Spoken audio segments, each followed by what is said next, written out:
Ça va, t'es bien toi là? Ouais, super. Une petite gratouille sur le nez? Tranquillou. Salut à tous, c'est Diffuse, j'espère que vous allez bien. Je vais vous dévoiler mon top 10 des meilleurs Blu-ray avec les plus belles images qu'on peut retrouver sur certains films. Voilà, je vous ai fait une petite sélection de 10 films avec, pour moi, les plus belles images. Alors ça peut être des anciens films comme des films récents.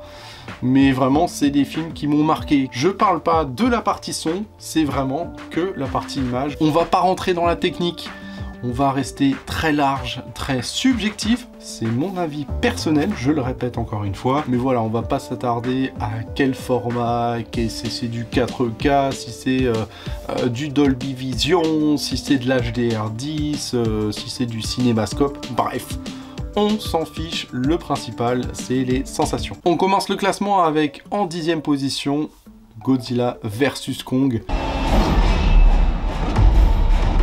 La version Blu-ray 4K, celle-ci, mais vraiment, même sur une version Blu-ray, ça détonne en termes de rendu visuel, c'est assez exceptionnel. On a un film d'une très grande qualité. Autant sur les CGI, donc c'est ce qu'on appelle les effets spéciaux, les intégrations qui sont mis dans le film, qui sont super spectaculaires et vraiment bien intégrés, moi je trouve. Petite mention spéciale au piqué de cette image qui est super léchée, on a une précision d'orfèvre, surtout sur les textures, les poils de Godzilla, les poils de Godzilla, non mais je viens de dire les poils de Godzilla, non. Les poils de Kong, pardon. Et puis aussi, ce qui m'a plu, c'est tout ce qui est les éclairages des différentes villes, que ce soit dans la nuit ou même dans la jungle. Vraiment, j'ai beaucoup adoré. C'est l'un des films les plus spectaculaires que j'ai pu voir en termes de grave, en termes d'image. Vraiment, pour l'immersion, elle est au top. Donc je vous le conseille, c'est un Dolby Vision. Voilà, il est compatible Dolby Vision pour le matériel. Moi, malheureusement, je fonctionne avec un vidéoprojecteur, donc qui n'est pas compatible Dolby Vision. Mais pour ceux qui possèdent des télé 4K compatibles Dolby Vision avec le lecteur Blu-ray qui va avec, bref, je vous fais pas un dessin. Mais si vous avez toutes compatibles Dolby Vision, là vous profiterez vraiment d'encore une meilleure image et c'est vraiment très très sympa. Ensuite, 9e au classement, The Revenant. En version, là je l'ai en version Blu-ray standard, mais même en version Blu-ray, vraiment, il est à couper le souffle. En termes de réalisme, alors on accroche ou on n'accroche pas à l'histoire, au fait que ça soit ultra lent des fois et ultra violent, de voir tous les panoramas, les paysages, les scènes d'action qui sont hyper brutales, notamment le combat avec l'ours, qui rendent vraiment très très bien à l'écran. Je vous le recommande fortement, donc The Revenant, si vous ne l'avez pas encore vu, pour vraiment prendre une grosse claque niveau visuel, il y a ce qu'il faut. Faut faire demi-tour. Trouver un autre chemin. Oh merde. En 8e position, non pas un film, mais 3 en même temps, avec l'intégrale du Seigneur des Anneaux en version longue, version Blu-ray. You're late. Une saga que j'apprécie beaucoup, et notamment en version Blu-ray. Alors je n'ai pas la version 4K, j'aimerais bien me la procurer vraiment, mais elle est un peu chère. J'ai beaucoup apprécié ces 3 tomes, notamment l'image, elle est somptueuse. Franchement, pour des films qui ont plus de 10 ans, c'est quand même assez incroyable. La qualité d'image, ça n'a absolument pas vieilli. Même les effets spéciaux sont encore corrects. Alors on fait bien mieux aujourd'hui, ça c'est clair. Mais franchement, si vous voulez vous refaire Le Seigneur des Anneaux, je vous le conseille parce que c'est des superbes éditions et notamment avec les nouvelles versions 4K qui ont été réétalonnées derrière, etc. Je serais vraiment curieux de les revoir, mais là, je me satisfais et je me contente de ma version Blu-ray standard, ça me va aussi. Welcome to Rivendell, Frodo Baggins. Encore un film assez rétro, et ça c'est vraiment un film sentimental, en 7e position. C'est bien ça, hein, 7e Attends, 10, 9, 8 Ouais, 7e position, Harry Potter à l'école des sorciers. Vraiment, c'est un coup de cœur. J'adore ce film, j'adore replonger dans l'univers de Harry Potter et surtout là on replonge dans la meilleure des versions, c'est la version 4K, c'est une version incroyable en termes d'image. Excuse-moi, je peux m'asseoir? Avec une image absolument incroyable pour son époque. Faut dire que le film il a 20 ans. Vraiment, je veux dire, moi j'ai grandi avec Harry Potter. Le fait de revoir le film 20 ans plus tard, réétalonné en termes de couleurs, etc. En plus Dolby Vision, mais là vraiment, c'est super sympa. Les noirs, ils sont absolument dingues. Enfin, toute l'image est superbe, les contrastes, les noirs, et là, bah, chez moi, j'étais comme un petit gamin, comme un petit gosse. Ma femme a aussi beaucoup apprécié ce moment-là. Donc ça m'a donné même envie d'acheter les suivants en 4K, toute la série en 4K. Et on va bientôt se faire ça, je vais tous les acheter un après l'autre. Je veux les garder et surtout aussi les garder pour les montrer peut-être à mes enfants plus tard, etc. Donc Harry Potter, c'est un vrai coup de cœur. C'est pas la plus belle image du monde, hein, et on le sait qu'il y a des images bien mieux. Vous le savez, Hagrid.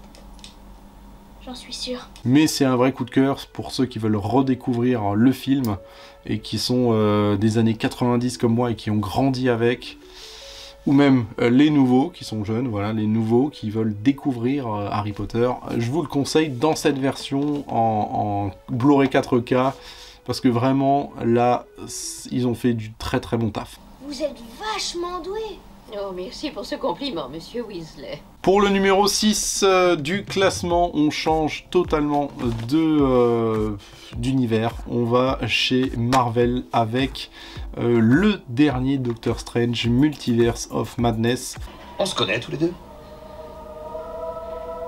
J'ai beaucoup apprécié l'image de ce Multiverse of Madness parce que je le trouve extrêmement mature comme image, extrêmement développé en termes de colorimétrie, en termes de précision aussi, c'est vraiment chirurgical. On a un piqué absolument incroyable sur les gros plans des personnages, même sur forcément les CGI, les effets spéciaux sont super bien intégrés, mais on a cette colorimétrie qui tire vers le rouge, en même temps qui reste vraiment très précise, sans en faire trop. On a un début du film très sombre avec des couleurs qui tournent vers le violet, vers l'or, etc. Ensuite on a plusieurs parties avec la sorcière rouge, donc les effets spéciaux en rouge, tous azimuts, les lasers qui fusent. Et enfin on a ce côté très sombre de Doctor Strange qui réapparaît en fin du film. Donc il y a des ambiances comme ça qui se mettent dans le film et j'ai beaucoup apprécié l'image qui se dégage de ce film. C'est les grosses productions d'aujourd'hui, hein. On fait du lissé, de l'hyper lisse sans trop de grains, mais alors avec une qualité incroyable. Donc je vous le conseille, rien que pour l'image, ça vaut le coup d'œil. Bon alors, celui qui va venir, je pense que je vous en ai déjà parlé, il s'agit de Top Gun Maverick. Selon beaucoup de personnes, l'une des plus belles images qui soit. Il a reçu des récompenses aussi pour ça, hein. Je confirme que son image est sublime. Ses plans sont incroyables, les plans du ciel, les combats aériens. En fait, il n'y a rien qui dénote. Peut-être que certains passages manquent de fluidité, c'est vraiment c'est très rapide. Il faut un système qui soit bien fluide. C'est quelque chose qui peut des fois donner la sensation tellement c'est impressionnant en termes d'immersion, ça peut donner la sensation d'être à l'intérieur d'un cockpit, à l'intérieur d'un avion. Je l'ai montré à ma femme ce film et elle m'a dit mais... Elle a vu 10 minutes du film, elle a dit non mais j'ai l'impression d'être dedans là, je vais vomir, c'est pas possible. Et en fait voilà, je l'ai en version 4K, je vous le conseille vraiment aussi en version 4K, la version Blu-ray standard est aussi très très sympa. Mais la version 4K propose une version Dolby Vision, alors voilà, il faut avoir le matériel compatible. Moi je l'ai pas malheureusement. Net apport de la définition en 4K qui se fait ressentir, notamment sur les gros plans, les casques, les textures, etc. Et puis une autre colorimétrie sur aussi pas mal de plans. Donc je vous le conseille, vraiment Top Gun, si vous l'avez pas déjà vu, c'était un super film. Top Gun Maverick. Quatrième position, j'ai mis 1917, un film de guerre. Le caporal Blake, avec un courage exceptionnel, a sauvé son camarade d'une mort certaine. En version 4K, vous avez aussi la version Blu-ray standard qui est aussi très très bonne.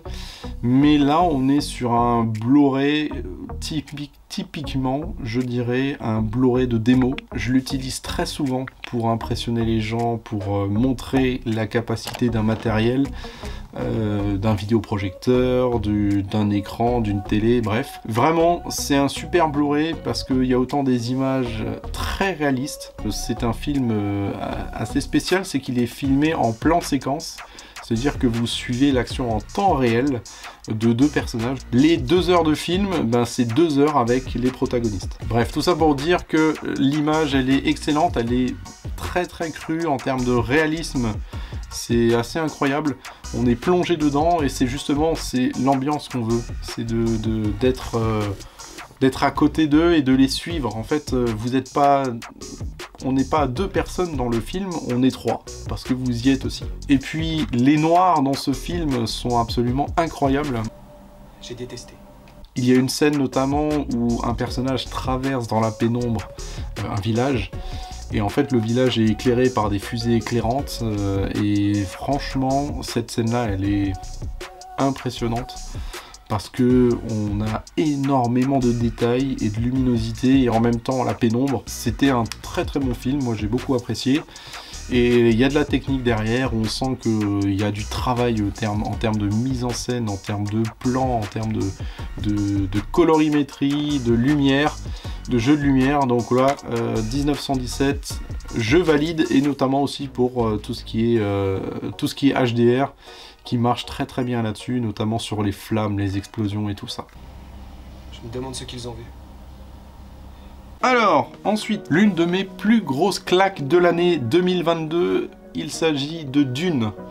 Je reconnaîtrais-on pas entre 1000 vieux hiboux? Il a fait beaucoup parler de lui. L'image de ce film est particulièrement envoûtante, travaillée, hypnotisante. D'ailleurs, comme le film avec sa musique, etc. Mais l'image a un grain particulier, une saveur particulière. On a aussi ces dunes à perte de vue qu'on voit au loin. Enfin, vraiment, c'est super bien fait dans ce film. Donc, je vous le conseille. Dune, c'était l'une de mes plus grosses claques de cette année. Il se devait d'être le 3e sur la liste, en numéro 3. Parce que, au niveau de l'image, c'est vraiment splendide. Technologie, Dolby Vision. En son Dolby Atmos forcément, et puis tout ce qui est HDR, etc. Alors, comme dans tous les films, on va dire, de science-fiction, d'anticipation, etc., il faut beaucoup mettre en avant les costumes des personnages, les décors qui s'y trouvent, dans quoi ils vivent, dans quoi ils évoluent, pour qu'on puisse, nous, à notre époque, comprendre dans quel monde ils évoluent, dans quel monde tout simplement ils sont en train de vivre. Donc pour cela, il faut une image qui représente bien ça. Et là, j'ai trouvé que dans ce film-là, d'avoir des super belles textures, des beaux costumes qui sont bien représentés. Il y a aussi des scènes de nuit qui sont très impressionnantes parce que ça reste toujours lisible, peu importe ce qui se passe à l'image, entre les tempêtes de sable, etc. Tout se passe pour le mieux, et vraiment, un top. Je n'ai toujours connu que leur cruauté envers mon peuple. J'ai beaucoup hésité pour ces 2 derniers films que je vais vous montrer. Vraiment beaucoup hésité parce que je me disais ça va être dur de les départager. Mais en deuxième, je vais vous parler de Joker. C'est pour moi une très grosse claque en termes d'image. Moi, j'ai adoré ce film. Il y a une ambiance malsaine, mais en même temps une ambiance de folie dans ce film. On peut pas dire autrement, hein, clairement. C'est une montée en puissance clairement d'un personnage mythique. Et vraiment, l'image a beaucoup de puissance dans ce film. Autant dans les décors, qui sont magnifiques, mais en même temps qui sont dégueulasses. On voit la ville de Gotham City qui est dans le plus gros des chaos, mais c'est tellement bien filmé, tous les plans de rue, etc. Ça regorge de détails, d'easter eggs, etc. Donc quand on le voit plusieurs fois, on arrive à déceler d'autres choses. Il y a des scènes que je connais par cœur, notamment la scène de la fin, la scène où eh bien, Joker se fait arrêter par la police. No spoil, je suis désolé. Et puis là, eh bien, il va se faire sauver par plein de monde. J'ai adoré cette scène parce que c'est une scène très compliquée de nuit avec des éclairages, des néons dans tous les sens. On dirait qu'on vit la même chose aujourd'hui avec les différentes manifestations qui se passent en ce moment, avec les feux, les explosions, les feux de voiture, les bastons générales, les affrontements entre les policiers et puis les différents manifestants. Donc voilà, super film avec une ambiance assez particulière. Et puis ce léger grain qui n'est pas trop appuyé, mais qui donne toute sa saveur au film et qui donne tout son côté dramatique. C'est Joker, quoi! Alors si je peux vous conseiller quelque chose, c'est de le regarder en version originale, parce que rien que pour le rire du Joker, c'est un rire glaçant. En version originale, ça donne tout son sens. Et même tout le film, d'ailleurs, vraiment prend tout son sens en anglais. I know. Isn't it beautiful? On arrive au terme de cette vidéo. Non, je plaisante. Eh ben non, c'est le dernier, regardez. Le top 1 de mes films favoris au point de vue de l'image. Blade Runner 2049. C'est pour moi la plus belle image, le plus beau film en termes d'image. Donc là, il est en version 4K, Ultra HD, HDR, bref, la meilleure édition qui soit, hein, vraiment. Cette version 4K HDR, il n'y a pas à dire, c'est du grand art avec Harrison Ford et Ryan Gosling. C'est simple, chaque image, chaque plan a été pensé, réfléchi, en termes de mise en scène, en termes d'éclairage. J'ai l'impression que à lui seul, c'est un musée. Tellement tous les plans sont chirurgicaux, toutes les scènes sont absolument incroyables dans ce film. C'est plus un film de contemplation. Voilà, où on va être là sur chaque plan en mode oh, c'est magnifique, l'architecture, les personnages, les costumes. On en vient même à se dire mais où je suis, quoi. Je veux y être, dans quel monde y vivre, je veux y aller, quoi. C'est exceptionnel. Et vraiment c'est ce qui m'a poussé à le mettre en numéro 1. C'est vraiment ce côté découverte. J'avais déjà vu le numéro 1, hein, Blade Runner, qui était très ancien. Et là, ce nouveau Blade Runner 2049, vraiment, c'est splendide. La scène où les deux protagonistes, Harrison Ford et Ryan Gosling, se rencontrent, eh bien, c'est juste incroyable. Ça commence dans un bureau, dans un hôtel, ça finit dans la boîte en discothèque, avec les néons, le contraste, les noirs, abyssaux, enfin bref, il y a de tout dans ce film, c'est juste dingue. Et je pense que c'est un sacré travail pour nous pondre un tel film avec des images aussi léchées, aussi belles, où en fait chaque plan et chaque image est une œuvre d'art. Voilà, on va terminer là-dessus, sur ce film, Blade Runner. Bonjour monsieur, et bon retour parmi nous. Je vais vite fait récapituler la vidéo pour les mauvais élèves qui n'ont pas suivi dès le début. C'est pas bien, vraiment c'est pas bien. 10e position, Godzilla vs Kong. The Revenant, le gros pack de la trilogie du Seigneur des Anneaux. Harry Potter à l'école des sorciers en version 4K, le dernier Doctor Strange avec Multiverse of Madness, Top Gun, 1917, Dune, Joker et enfin Blade Runner. Voilà pour cette petite sélection de films, ça en fait 10. Moi j'ai une petite bible qui me sert justement à sélectionner mes films, à ne pas acheter non plus n'importe quel film. Je regarde bien évidemment des tests de Blu-ray, niveau image, etc. Et pour ça, je me suis pris ce magazine-là. Les Années Laser, ça c'est un magazine de home cinéma qui font aussi des tests sur différents Blu-ray. Je vous en avais déjà parlé dans des vidéos précédentes. Et là, comme chaque année, ils ont sorti un guide de tests Blu-ray, de sélection, avec eh bien, plein de Blu-ray testés. Au niveau image, au niveau son, il y a de tout, du DVD, du Blu-ray, du Ultra HD, bref, il y a ce qu'il faut. C'est vraiment très très bien fait, donc n'hésitez pas à vous le procurer. Chaque année, il y en a un qui sort, c'est très sympa. C'est trié directement par type de film, drame, film d'horreur, version 4K, version Blu-ray. C'est super, il y en a pour tous les goûts. J'espère que cette vidéo vous a plu. J'aimerais bien savoir vos films favoris en termes d'image.